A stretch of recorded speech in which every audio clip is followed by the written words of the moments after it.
Start with two people who are dead after a house fire in Otisfield overnight.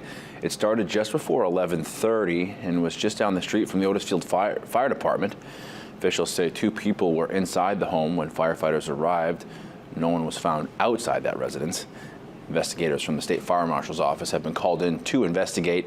This morning, an excavator was helping tear down what was left of the building and moving some of the debris.